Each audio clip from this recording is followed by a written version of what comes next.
Hey everybody, it's Jeff with Wiseman Automotive coming at you with another video of me working on my 2008 Kubota BX2350 with the RCK 54-inch deck.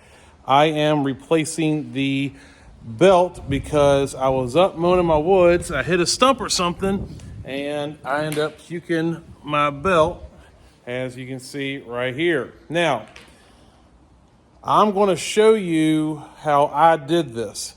According to the directions in the manual, it said to remove the deck, so that's what I did. Also, for the purposes of this video, I've never done this before, so I was like, well, let me just go ahead and remove the deck. You probably don't have to if you really want to fight it, but taking the deck off is fairly simple. I'm going to make another video on that because I do have a question about that, about how you guys get the drive shaft off that comes from the motor to the deck. I like to know how you guys get this coupling off.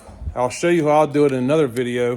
And basically what I do is I use my lift and I jack the back end of it up so that way I can crawl underneath there and undo this coupling. But man, it is a pain in the butt getting this off of that the drive shaft that's coming off that motor.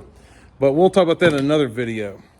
All right, so let's get started, shall we?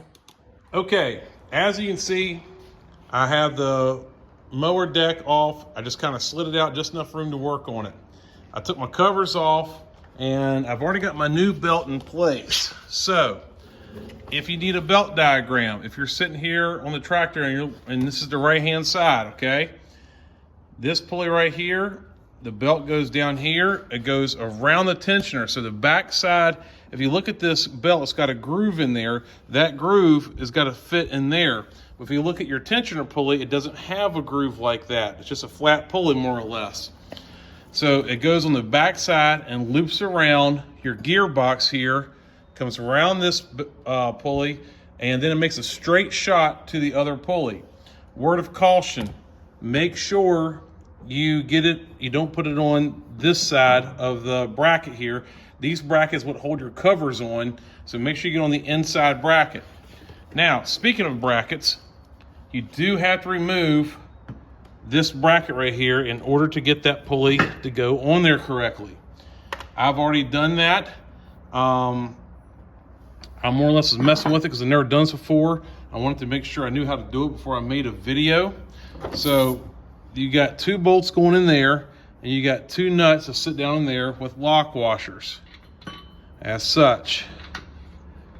Okay, I used a 19 millimeter head.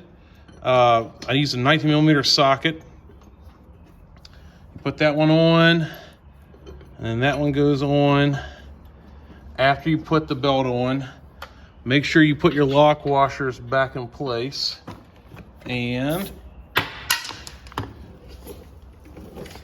we're gonna put this one on. Now, like I said, according to the directions, it says that you need to remove this, and you also need to remove the deck to do this. It also said that these bolts right here that I was just messing with are 57 to 66.5 foot-pounds, or if you have an aluminum gearbox, it's 28 to 32.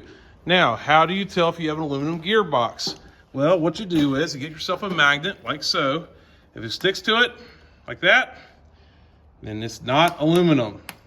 It will not, a magnet will not stick to aluminum. So that's a quick way to tell, in case you didn't know, if you have an aluminum gearbox or not.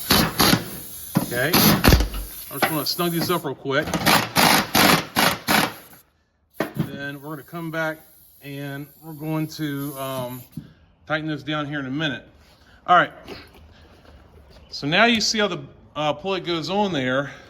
Well, now you got to get this tight spring on there. If you looked at my video before, I had a ratchet strap when I had to replace one of these pulleys. I can't remember which one. I think it was maybe that one. But anyways, you have to hold tension on this. So I'm going to show you how I got that belt back on there. And I'm not going to use a ratchet strap this time. I'm actually going to use a pry bar. Now, I know in my last video about doing this, somebody said something about you shouldn't use the ratchet strap. Okay, that's fine. Maybe you don't have to. But my challenge to him was, well, how'd you do it? And I've got to hear back. So I'm assuming he has not found a better way. Here's how I'm gonna put this tension on. I got my pry bar. What is this? About a 2-foot pry bar. I'm just gonna go like this, and it should. Come on. Snap in there like that. There you go. Had to finesse it in there a little bit, but it's in there. And that is how you replace your belt on a Kubota RCK 54-inch deck tractor. Just real quick, don't forget, might be a good time for you to grease it. There's a grease fitting here. There's a grease fitting here. There's one right here, which looks like that one might have broke off. I'll have to replace that. A grease fitting here. A grease fitting here. There's one right there. One right there. And I think that's all the grease fittings. All right, I'm gonna torque these down to 65 foot-pounds. Got to get that socket off there, and I'm going to slide her back in there and go back to work with it. All right. Let me know what you guys think of the video. Like, comment, subscribe, all that good stuff. Today is, I think, May 29th, 2024. Tomorrow I can actually reapply for the monetization of my channel, so I'm going to try to do that. I appreciate y'all's support. Appreciate you guys watching my videos. If you need any help with anything, I will try to do my best. So shoot me some comments, let me know what you think, and hit that like button for me and subscribe. And watching the videos all the way through also helps a lot too. Thank you guys, we'll see you on the next one.